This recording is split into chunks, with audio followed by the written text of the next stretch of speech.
Bienvenidos a las 8:45. Estamos listos para conducir ya la primera entrevista de esta jornada. Hoy me acompaña Claudia Méndez Arriaza, a quien le doy la bienvenida. Juan Luis. Le doy la bienvenida también al diputado del departamento de San Marcos. Tristemente célebre el día de hoy el departamento de San Marcos por el hecho de que 8 personas se encuentran retenidas, secuestradas por pobladores del área de la costa en San Marcos. Se trata del diputado Julio Longo de la Gran Alianza Nacional. Debo decir que por la vía telefónica nos acompaña también el gobernador de San Marcos, Luis Haroldo Rivera, y está también acompañándonos por la vía telefónica rumbo a desarrollar su trabajo como comisionado presidencial del diálogo, Miguel Ángel Valcárcel, quien en estos momentos, por supuesto, se encuentra en medio de una gran tensión por lo que está ocurriendo en aquel departamento. Arrancamos con usted, Miguel Ángel. ¿Podría decirnos cuáles son los últimos informes? ¿Cuál es la situación que se conoce de lo que ocurre en Tajumulco, San Marcos? Sí, muchísimas gracias. Mira, Juan Luis, ahí es muy importante entender el contexto. No solo los acontecimientos más recientes, sino todo el contexto del área. Efectivamente, mira, ahí hay diversas manifestaciones que se han expresado a raíz del servicio de energía eléctrica, pero donde existieron organizaciones que efectivamente hacen conexiones directas. Los medios, algunas los vinculan con Frena, pero la verdad que se trata de una escisión, digamos, de un grupo que se separó, que hace conexiones ilícitas, como tal son sujetos de delito. Pero es muy importante tener en cuenta las características también más globales del área. En el área existe gente armada, y no estamos hablando de sujetas, existe gente que porta fusiles de grueso calibre, y es un contexto tremendamente complejo por las situaciones que en general han vivido, de manera que tú no puedes relacionar directamente a un problema estrictamente de la energía o pretender que por la vía simplemente de un diálogo lo vas a resolver, porque hay ilícitos ahí, hay presencia de crimen organizado en la región, muy claramente identificadas. Entonces la situación se torna tremendamente compleja por las características globales. Y en esto yo sí quisiera, porque hemos estado en comunicación con el señor gobernador que tienes en línea, ellos han hecho un esfuerzo significativo, pero a la gente no le interesa realmente simplemente transar la libertad de ese dirigente que tiene delitos, que está sometido al proceso judicial y que por lo tanto no es una cosa de que lo vamos a canjear. Eso no se puede manejar de esa forma. De manera que, te repito, la situación es tremendamente compleja.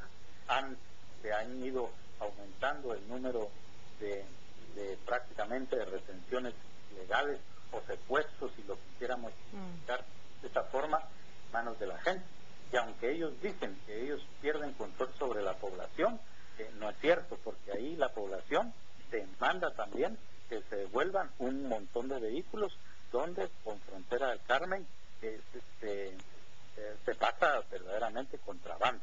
De manera que enfrentar esta situación hay que enfrentarlo con mucha sabiduría, diría yo. Miguel Ángel, pero ¿qué margen para el diálogo? ¿Qué margen para el diálogo hay en medio de esta situación? Me estás hablando de un panorama en el cual conviven contrabando, grupos de hombres armados, personas que no aceptan que se les corte la energía eléctrica y que la reconectan de manera ilegal, y que todo esto se entremezcla. ¿Entiendo bien el panorama? Pero mira, ahí lo que hay que ver es que se hacen cobros también.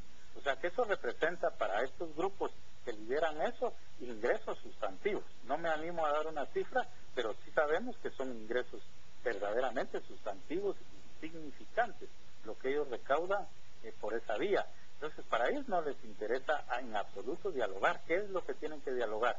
Ellos plantean una exigencia concreta y directa, y la pregunta es si la sociedad puede, como lo señaló el gobernador 2 días antes que estaba en esto, es decir, cuál puede ser el futuro de la gobernabilidad en ese departamento, en esa área, sí, simplemente se atiende la demanda de devolver estos dirigentes o de cancelar las órdenes de captura que tienen otros dirigentes.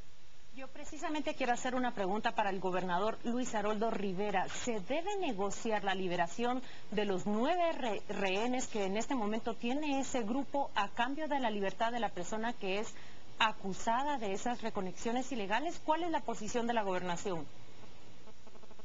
Bueno, muchas gracias, Claudia Méndez. Un saludo para Juan Luis Font, también para el diputado Longo, que está ahí en este espacio, también para Miguel Ángel. Buenas noches a todos.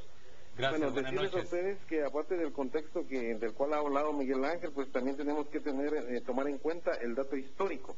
Este problema de la energía eléctrica tiene ya de 10 a 12 años. Lamentablemente, y lo digo de manera responsable, los gobiernos anteriores se han desobligado de este problema.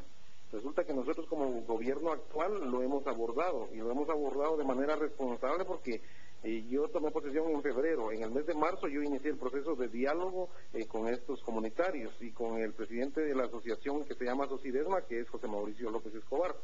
Y los llevé a una mesa de diálogo de alto nivel donde está desde el ministro de Energía y Minas, la presidenta de la Comisión Nacional de Energía Eléctrica, directivos del INDE, representante legal de Energuate, el señor Jaime Tupper, y el alcalde municipal de Malacatán. Tuvimos algunos avances donde realmente Energuate les presentó algunas propuestas que nosotros creemos viables, y los señores líderes de Asocidesma tenían que trasladar estas propuestas a los comunitarios, lo cual yo creo que no fue así, porque ellos aún desconocen estas propuestas.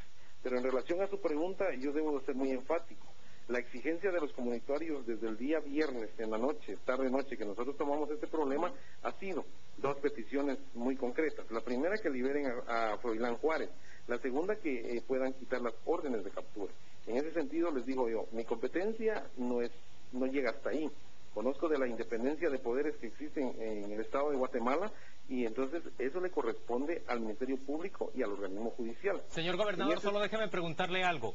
¿Usted cree que las tarifas que pagan las personas más sencillas, algunas de las que vemos en las imágenes en el área de Tajumulco, en el área de Malacatán, son correctas o son abusivas hacia ellos?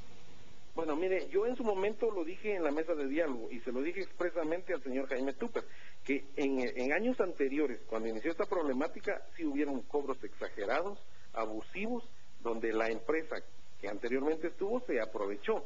Pero resulta que la historia ha cambiado porque ahora esta empresa, Energuate, y no la defiendo porque yo estoy a favor, ahí sí que del interés colectivo, ¿verdad?, sobre el interés particular.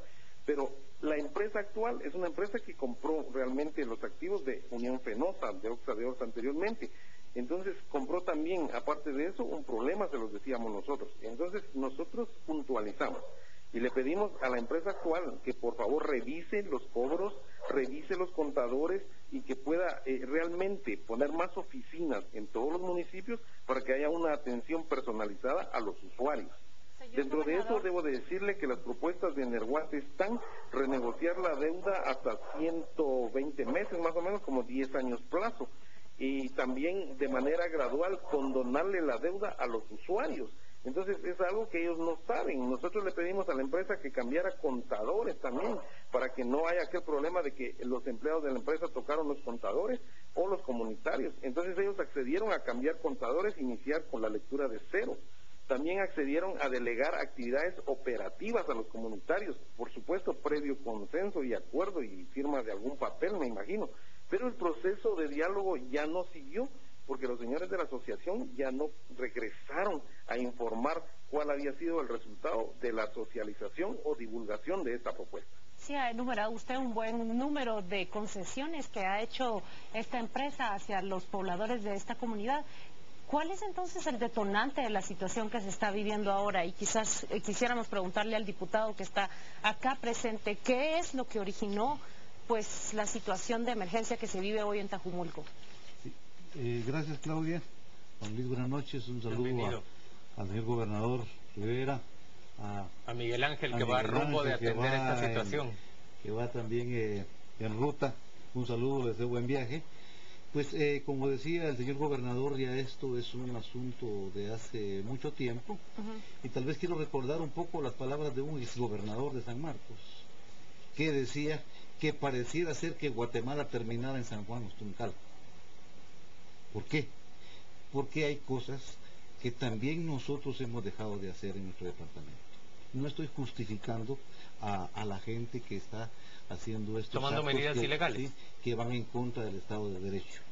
Pero el Estado de Derecho ahí se ha ido perdiendo precisamente porque se ha permitido desde un inicio esta clase de actividades. Por ejemplo, ustedes han visto y han dado las noticias que normalmente agarran 10, 15, 16 policías y hay que cambiarlos por un camión de huevos que viene de contrabando.